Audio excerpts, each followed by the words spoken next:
Comedy ಕಿಲಾಡಿಗಳು ಮೂಲಕ ಇಡೀ ರಾಜ್ಯದ ಮನೆ ಮಾತಾಗಿದ್ದಂಥ ಅದ್ಭುತ ಹಾಸ್ಯ ಕಲಾವಿದ ರಾಕೇಶ್ ಪೂಜಾರಿ ಮೊನ್ನೆ ದಿವಸ ಅಕಾಲಿಕವಾಗಿ ನಿಧನವಾಗಿದ್ದರು. ಇವರ ಸಾವಿನ ಸುದ್ದಿಯನ್ನು ಕೇಳಿ ಪ್ರಮುಖವಾಗಿ ಕರಾವಳಿ ಭಾಗದ ಜನ ದಿಗ್ಭ್ರಮೆಗೆ ಒಳಗಾಗಿದ್ದರು. ಪ್ರಮುಖವಾಗಿ ಎಲ್ಲರೊಂದಿಗೂ ಕೂಡ ನಗುತ್ತಾ ಅದೆಷ್ಟೇ ಎತ್ತರದ ಒಂದು ಸ್ಥಾನಮಾನಕ್ಕೆ ಹೋಗಿದ್ರು ಕೂಡ ಡೌನ್ ಟು ಅರ್ತ್ ಆಗಿ ಎಲ್ಲರ ಪ್ರೀತಿ ವಿಶ್ವಾಸಕ್ಕೆ ಪಾತ್ರನಾಗಿದ್ದಂಥ ರಾಕೇಶ್ ಪೂಜಾರಿ ಅವರನ್ನು ಕಳೆದುಕೊಂಡು ನಿಜವಾಗ್ಲೂ ಕೂಡ ಉಡುಪಿಯ ಜನ ಒಂದು ರೀತಿ ಶೋಕದಲ್ಲಿ ಮುಳುಗಿದ್ದಾರೆ. ಅದರಲ್ಲೂ ಕೂಡ ಅವರನ್ನ ಹತ್ತಿರದಿಂದ ಬಲ್ಲವರು ಕೂಡ ಇವತ್ತು ಕೂಡ ಆ ನೋವಿಂದ ಅವರು ಹೊರಬಂದಿಲ್ಲ, ಮಾತೇ ಆಡದಂಥ ಪರಿಸ್ಥಿತಿಯಲ್ಲೂ ಕೂಡ ಇದ್ದಾರೆ. ಹಾಗಾದರೆ ರಾಕೇಶ್ ಅವರ ಒಡನಾಟ ಯಾವ ಥರ ಇತ್ತು, ಅವರು ಯಾವ ಥರ ಎಲ್ಲ ಸ್ಥಳೀಯರೊಂದಿಗೆ ನೆರೆಹೊರೆಯವರೊಂದಿಗೆ ಇದ್ದರು ಹತ್ರ ಮಾತನಾಡಿಸ್ತಾ ಹೋಗ್ತೀನಿ. ಸ್ಥಳೀಯರಿದ್ದಾರೆ. ಸರ್, ನಿಮ್ಮ ಮತ್ತು ರಾಕೇಶ್ ಸಂಬಂಧ ಯಾವ ಥರ ಇತ್ತು? ನಾವು ಫ್ರೆಂಡ್ಸ್ ಆಗಿದ್ದೇವೆ. ಆ್ಯಕ್ಚುಲಿ ನಮ್ಮ ಊರಿನವನು. ಅದಕ್ಕಿಂತ ಹೆಚ್ಚಾಗಿ ಹೇಳೋದಾದರೆ ಅವನು ತುಂಬ ಡೌನ್ ಅರ್ಥಿಂದ, ಅಂದರೆ ಕೆಲಸ ತುಂಬ ಕಷ್ಟಪಟ್ಟು ಈ ಲೆವೆಲಿಗೆ ಬಂದಿದ್ದಾನೆ. ನಮಗೆ ಈಗ ಸಹ ಅಂದರೆ ಒಂದು ಶಾಕಿಂಗ್ ನ್ಯೂಸ್ ಅದು, ಅಂದರೆ ಈ ಥರ ಆಯ್ತಂತ ನಮಗೆ 6 o'clock ಮಾರ್ನಿಂಗ್ 6 o'clock ನ್ಯೂಸ್ ಬಂತು. ಆ್ಯಕ್ಚುಲಿ ನಾವು ಮಲಗಿದ್ದೇವೆ. ನಮ್ಮ ಫ್ರೆಂಡ್ಸ್ ಕಾಲ್ ಮಾಡಿ ಹೇಳಿದರು. ನಮ್ಮ ಅದರ್ ಫ್ರೆಂಡ್ಸ್ ಆ್ಯಕ್ಚುಲಿ ಹೋಗಿದ್ರು ಅಲ್ಲಿ ಬೇಗದಲ್ಲಿ. ಮತ್ತು ಹೀಗೆ ಆಯ್ತಂತ ನಮಗೆ ನ್ಯೂಸ್ ಬಂತು. ಆಗಲಿ ಮತ್ತು ನಾವು ಅಲ್ಲೆಲ್ಲ ಜನ ಎಲ್ಲ ಊಟ ಮಾಡಿ ಮತ್ತು ಅಲ್ಲಿಂದ ನಮ್ಮ ಕಾರ್ಯಕ್ರಮ ಸ್ಟಾರ್ಟ್ ಆಯಿತು. ಹೇಗೆ ಅಂತ ಎಲ್ಲ ಅಂತ ಮಾಡೋದಂತ. ಆನಂತರ ಎಲ್ಲ ಒಟ್ಟಾಗಿ ನಮ್ಮ ಕಾರ್ಯಕ್ರಮದಲ್ಲಿ ಇದಾಯಿತು. ಅಂದರೆ ಅವನು ಎಲ್ಲ ಕಷ್ಟಪಟ್ಟು ಅವನ ತಾಯಿ ತಂದೆ ಅಂದರೆ 2 years ಬ್ಯಾಕ್ ಅವನ ತಂದೆ ತೀರಿಕೊಂಡ್ರು.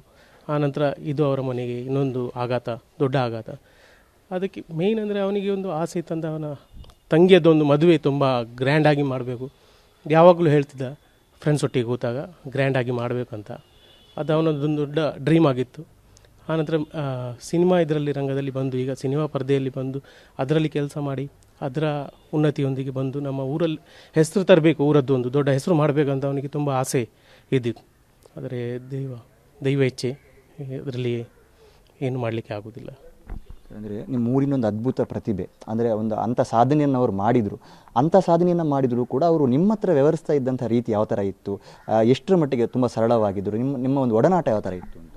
ಅವನು ಅಂದರೆ ಅಷ್ಟು ದೊಡ್ಡ ವ್ಯಕ್ತಿ, ಸಿಂಪಲ್, ತುಂಬ ಸಿಂಪಲ್. ನಾವು ಅವನಿಗೆ ಅಂದರೆ ಇಲ್ಲಿ ಸಿಕ್ಕಿದರೆ ರಾಕೇಶ್ ಅಂತ ಕರೆಯೋದು ತುಂಬ ಕಮ್ಮಿ. ಕಾಮಿಡಿ ಎಂಚಲ್ಲ ಕಾಮಿಡಿ ಬಡ ಹಾಗೆ ನಾವು ಕೇಳ್ತಿದ್ದೆವು ಗಾಡಿಯಲ್ಲಿ ಹೋಗುವಾಗ. ಎಲ್ಲಿ ಸಹ ಸಿಕ್ಕಿದ್ರೆ ನಾವು ಅಂದರೆ ಅವ ಅಷ್ಟು ದೊಡ್ಡ ಪ್ರತಿಭಾ ಅಂತ ನಮ್ಮೊಟ್ಟಿಗೆ ಕೂತಾಗೆಲ್ಲ ಫ್ರೆಂಡ್ಸ್ ಆಗಿ ನಾರ್ಮಲ್ ನಾವು ಈಗ ಮನೆಯಲ್ಲೆಲ್ಲ ಹೇಗಿದ್ದೀವಿ ಹಾಗೆ ಕೂರು ಮಾತಾಡ್ತಿದ್ದೀವಿ. ಎಲ್ಲಿ ಫಂಕ್ಷನಲ್ಲಿ ಸಿಕ್ಕಿದ್ರೆ ಎಂಚೋಲ್ಲ ಮಾರೆ ಕಾಮಿಡಿ ಎಂಚೋಲ್ಲ ಮನ ನಿನ್ನೆ ಓಲುಲ್ಲ ಮಾರೆ ತುವೇರೇಜ ಮನ ಆ ಸ್ಟೈಲಲ್ಲಿ ನಾವು ಮಾತಾಡ್ತಿದ್ದೀವಿ. ಅಂದರೆ ತುಂಬ ಒಡನಾಟದಲ್ಲಿ ತುಂಬ ಒಳ್ಳೆಯಿದ್ದ. ಯಾರ ಹತ್ರ ಅದರ ದೇಶ ಭಾವನೆ, ಎಲ್ಲಿ ಸಿಕ್ಕಿದ್ರೆ ಸಹ ನಗುಮುಖ, ಆ ಮುಖವನ್ನು ಮರೆಯುವಾಗಿಲ್ಲ, ನಗುಮುಖ ತೊಂತಿಗೆ ಇದ್ದ. ಲಾಸ್ಟ್ ಟೈಮ್ ಯಾವಾಗ ಸರ್ ನೀವು ಮೀಟ್ ಆಗಿದ್ದು, ಆಗ ಏನು ಹಂಚಿಕೊಂಡ್ರು ನಿಮ್ಮ ಜೊತೆ? ಲಾಸ್ಟ್ ಟೈಮ್ ಅಂದರೆ ಮಾತಾಡಲಿಕ್ಕೆ ಸಿಕ್ಕಾದೆ ನಮಗೆ 1 week ಆಯಿತು. ಮತ್ತು ಬಟ್ ಆ ದಿವಸ ನಮಗೆ ಆಫ್ಟರ್ನೂನ್ ನಮಗೆ ಸಂತೆಕಟ್ಟೆಯಲ್ಲಿ ಸಿಕ್ಕಿದವನು, ವಿಶ್ ಮಾಡಿ ಹೋಗಿದ್ದಾನೆ. ಅಮೃತ್ ಗಾರ್ಡನಲ್ಲಿ ಆಫ್ಟರ್ನೂನಿಗೆ ಫಂಕ್ಷನ್ ಇದ್ದಿತ್ತು, ಒಂದು ವೆಡ್ಡಿಂಗ್ ಫಂಕ್ಷನ್ ಇದ್ದಿತ್ತು. ನಾವು ಹೋಗಲಿಲ್ಲ.